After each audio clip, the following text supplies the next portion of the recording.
In today's video, I'll teach you how to download and add music in Lark Player.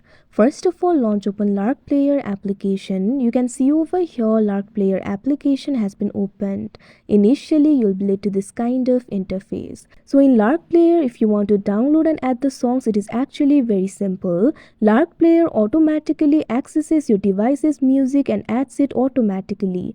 That means you do not have to go through the manual process of adding the songs. But if you do not see the music that you want to play over here, what you have to do is simply tap on this option, view hidden files, that you can see on the screen. Now once you do that, you'll be able to see all the files saved in your device. Simply find the music file that you would like to add to the Lark Player. After you do that, what you have to do is simply tap on the three dots right next to that particular audio file. Now tap on this option, unhide, that you can see on the screen.